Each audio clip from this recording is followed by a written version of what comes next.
for my money, the best interview was Jordan. And the reason that it was Jordan, I want to show you something. If you look, got all these mics right here, right? Got all these microphones.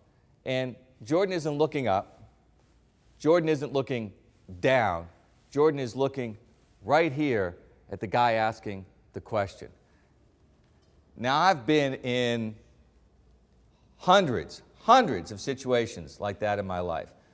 The difference with Jordan is Jordan would look at whoever was asking him the question. If you ever saw Jordan in a press conference with 500 people, anyone that asked him the question, I've been in this situation with him, was the most important person. It was a very rare quality. Most guys look down when you ask them the question, or they look up in space. It happens all the time. If I could teach these guys something, a way to endear themselves to the media more, it would be make the guy in the media feel that he's important. I remember interviewing Jordan when I was down covering spring training for the Orioles in '95, and that's when Jordan was going out for the White Sox. And the Orioles, at that time, they weren't in Fort Lauderdale. They were still in the Sarasota area. So we went up one day and went to get Jordan in the clubhouse, and he sat down. There's probably about 10 of us. And every single person that asked him a question, he looked at you, he thought, and then he answered your question and looked at you and went to the next guy. It's a very rare quality. So we set the whole thing up, and I'm in the blue room of the White House, and the Detroit Red Wings are going through their procession in a different room with Clinton, but you can see the guys come out. And they come through, and I'm next to go interview Clinton. And the guy comes over and he says, sorry, it's not going to happen, we don't have time. Well, I had covered 5 of these events, so I knew that it was 20 minutes before everyone was in the other room, the East Room I think it was, sitting down and ready for Clinton. So I start to walk over to the room where he's at, not to go to him, but to go talk to another press secretary official, and a Secret Service guy picks me off and grabs me, you can't go in there. I said, no, I'm not going there. I'm going right there to talk to that woman right there. So I go and explain the situation. I said, you know, we worked on this for 3 hours. Now you're telling me he doesn't have time. I know he's in that room, and I know he's not coming in this room for 20 minutes.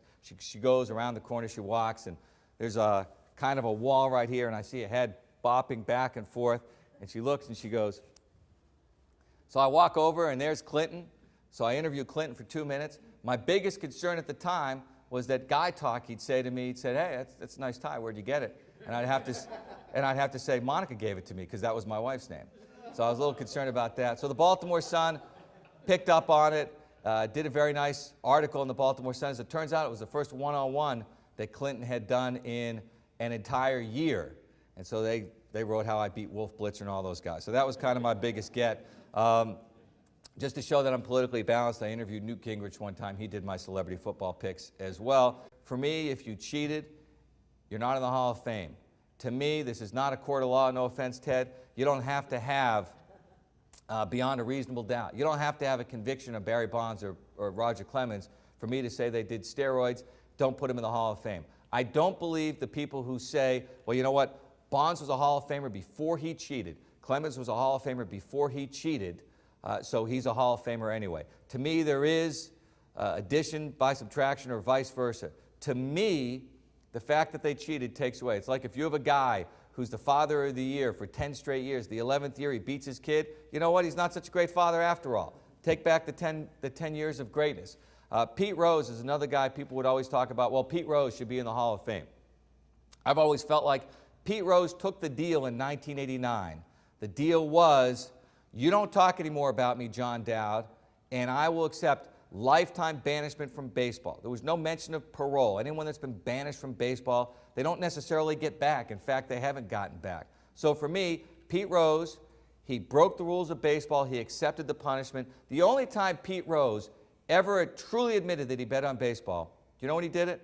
When he wrote a book and he wanted to sell copies of the book.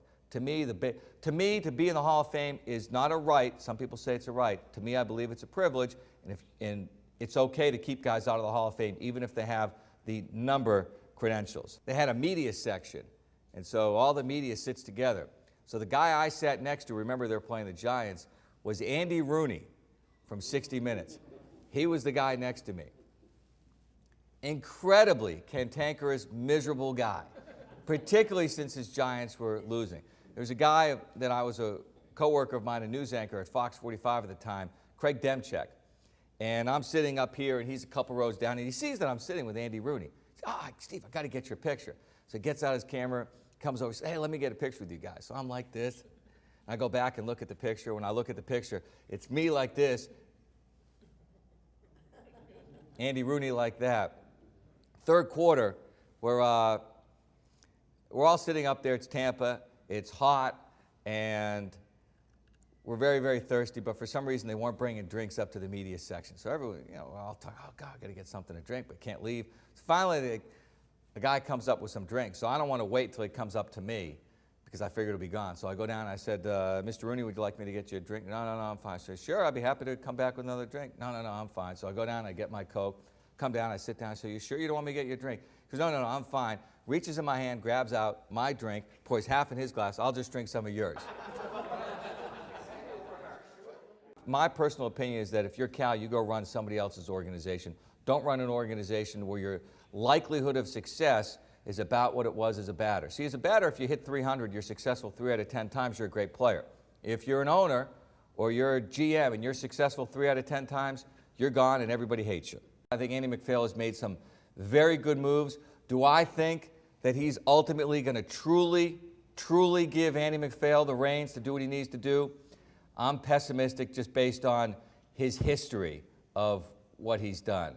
And to me, the big question will be not the ability to get rid of guys to make trades. Certainly the Bedard trade and the Tejada trades were good trades. To me, the big question will be when he has to go out and spend $150 or $180 or $200 million, is he going to be willing to do it? And I know people will look at, for instance, the Mark Teixeira deal and say, well, yeah, he is willing to do it.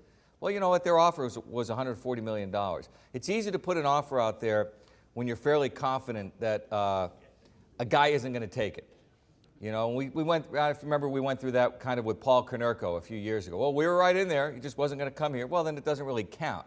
You know, if you propose to the prettiest girl in the room and she's not going to accept your proposal, it doesn't really count.